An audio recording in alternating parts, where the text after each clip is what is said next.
10 years from now, you will surely become someone. The big question is, who? What are you becoming?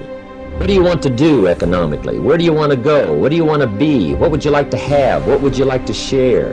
How much would you like to earn? How far would you like to go? Those are some major questions to ask. And if you go to work on it now, sure enough, in a very short period of time, you can take on a new direction to become the kind of person you want to be. Discipline is doing what you hate to do, but doing it like you love it. Huge part of the reason that people fail is because they don't ever set up the criteria for success. And so since success is a very narrow line and very unlikely, the probability that you're going to stumble on it randomly is zero. And so there's a proposition here, and the proposition is, if you actually want something, you can have it. Now the question then would be, well, what do you mean by actually want? And the answer is that you reorient your life in every possible way to make the probability that that will occur as certain as possible. Remember this, my brother. How you think creates how you feel. How you feel becomes an emotion. That emotion becomes a vibration. That vibration becomes a magnet that attracts things to you. I'm the true champion, and they make me the underdog. I'm gonna show them all they're wrong, because I'm the champion. I'm the real champion. There'll never be one like me. And all you people in Britain who rank me as the greatest, I'm gonna prove I'm the greatest. I'm gonna prove to you I'm the greatest. We're gonna prove to the world I'm the greatest. This is my last fight. I don't want none of you to miss it. So please come to Theaters. I'm going to eat some raw meat, and I'm going to train. I'm gonna get ready and chop some more trees. But people who are running toward their dreams, life has a special kind of meaning. And here's what I will share with you. That in the process of working on your dreams, you are going to incur a lot of disappointment, a lot of failure, a lot of pain, a lot of setbacks, a lot of defeats. But in the process of doing that, you will discover some things about yourself that you don't know right now. What you will realize is that you have greatness within you. What you'll realize is that you're more powerful than you can ever begin to imagine. Where you place your attention is where you place your energy. So then the stronger the emotion that you have to some problem or condition or person in your life, the more you're paying attention to them. So they captured your attention, so you're giving your power away to that person, right? Because they're capturing your attention. You gotta shut off technology. You gotta go here. Go to that dark place. I call it the dark room, where you're alone. No cell phones, no music, no TVs, no computers. You by yourself. Very few people want to be alone anymore. They want to be around noise and people, and you can't think. Shut life off for a little bit. Go to a dark place in your mind and figure out what the f you want to be. You don't know what you want to be because you haven't spent time, real time with yourself. Spend time with yourself. And once you find that passion and that purpose, your goals, your purpose, everything will just start lining up. Some of you are so ignorant. You've been through so much hell. You gonna quit now? If you can see it here, and you have the courage enough to speak it, it will happen. A lot of times people believe in certain things, but they keep to themselves. They don't put it out there. You truly believe in it. If you become vocal with it, you are creating that law of attraction, and it will become reality. You should have quit 10 years ago. You should have been quit. You don't quit now. It's the 10th round. You got 2 more to go. But what I've come to find out is that, no matter what happens, the storm eventually ends. And when the storm does end, you want to make sure that you're ready. And so I've really learned to put one foot in front of the other, good, bad, or indifferent, because eventually that storm passes. How bad do you want this? If it's as bad as you want to live or breathe or sleep, whatever the hell it may be, I can work with you. We like to put the headphones on, like before the big game, and listen to the music. Yeah. What the fuck did you do when the headphones come off, bro? It's you in your own mind. You're just a bitch. Correct. Real men ain't doing it. Real men don't care about that gossipy bullshit. Get to work, man. Right. You're getting comfortable, big dog. You're easing up. You're starting to slow down. Where's that fucking energy you had a couple months ago when you're chasing after what you wanted? So what, you hit that goal? It's time to go harder. So what, you reach that level? It's time to go harder. So what, you stack the fucking win? Now it's time to go harder. Now's not the time to get comfortable, big dog.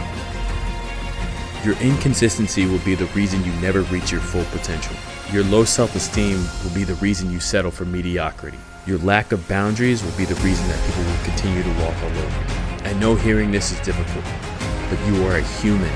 You are designed to adapt and overcome. No one is coming for you, so show up for yourself. Free yourself from a disappointing existence by breaking the habits making you suffer. Seek knowledge, seek understanding. Learn everything you can about yourself, what makes you good, what makes you bad, and steadily improve your life by deciding what it means to be fulfilled and make the necessary changes. I believe in you. Get after it. You have to explore, examine the insides of yourself. And what do you really want out of life? Something has to get you out of bed. And you have to create it. It has to be false. Because you're not it. You're a fat piece of shit. And that's the reality of it. So you have to create a false reality to live in that just to get to work on yourself. That's the reality. Now, this is worth the price of whatever it costs for you to be here today. Here it is. Success is something you attract. Success is not something you pursue. It's something you attract by becoming attractive. And the whole scope of this we call now personal development. You can have more than you've got because you can become more than you are. If you can multiply your value by 3, by 5, you can easily multiply your income by 3, by 5, by 10. But the key to doing it is to work hard on yourself. For many times I was laughed at and not believed in, but you know what? Nothing external can defeat the internal. The only thing that can take someone down or break you down is internal. Nothing external is strong enough. It's just about making sure your internal dialogue and your internal belief in yourself is strong enough that it can withstand the external. The external is there. Yes. You've got to accept it. You've got to embrace it. You've got to understand it and be aware of it. But don't let it seep into your internal dialogue. Just get started. Just get started. The longest time in the world is the hesitation between thought and action. Well, at least it has the potential to be the longest time. It can actually be forever. Forever. Einstein, his theory was that time is flexible, time is pliable. And to prove that, beyond what Einstein said, 1 second can actually become an eternity. That's how much you can flex. You can hesitate for 1 second to get started on something. A workout, a project, a task, something that you know you should do. You can hesitate for 1 second. That 1 second of hesitation, all of a sudden it turns into 5 seconds. And then 10 seconds. And then 10 minutes. And then just like that, you drifted into the eternity zone. 1 second became an eternity. Winners win and losers lose. I can't explain it any better than that. I don't know how it happens, but winners win. And if you create a culture of losing, if you keep being a victim, if you keep letting losing happen to you, if you keep letting people do you and treat you any kind of way, it's going to become a culture. I used to wonder why 2 people could work for the same company, one make twice as much money. And maybe they were the same age, graduated from the same school, live in the same community, work for the same company, with the same products and the same services, and one makes $1,000 a month, the other one makes $2,000 a month. A guy says to me one time, he says, you know, if I had some extra time, I could make some extra money. I said, then forget it. There isn't any extra time. Now, if you can't get more time, which you can't, what could you get more of that would make a difference in economic results? And here's the key word. Make it a part of your notes. The word is value. Value makes the difference in results. I remember I was playing a game with my 9-year-old son, John Leslie, and I beat him 10 straight games in a game called Connect 4. And finally, I said, John Leslie, I'm bored. I don't want to play you anymore. And I got up. I said, I'm ready to go to sleep now. John Leslie said, no, you can't go now, Dad. I said, why? He said, it's not over until I win. We sat down and we played several other games. And finally, after the 11th game, John Leslie won, and he got up and he yawned. And he said, I'm ready to go to sleep now. And I'm saying to you, what if all of us took that attitude after we face a rejection and a no, or we have a meeting and no one shows up, or somebody say, you can count on me, and they don't come through. What if we have that kind of attitude? The car's repossessed. Nobody believes in you. You've lost again and again and again. The lights are cut off, but you're still looking at your dream, reviewing it every day, and say to yourself, it's not over until I win. When you don't have a true appreciation and acceptance for who you are, and you allow yourself to be immobilized by fear, what happens in the process is that you begin to abuse yourself. You begin to sabotage your life, you begin to sabotage your dreams, you begin to unconsciously work against yourself. You become your own worst enemy. So what do you do about that? Well, you begin to realize that your dream and your gifts have so much meaning and so much value for you till your hunger for them will begin to push you past the fear. Your hunger to have them will give you a special drive. As you work on yourself, as you begin to acknowledge your true identity, the true power that you have, the true capacity you have to bring about change, the miracle working power that you have within yourself to do the things that you want to do. When you take them on, I'm reminded of a man who, this gentleman was doing a special study of a special tribe in Africa, headhunters.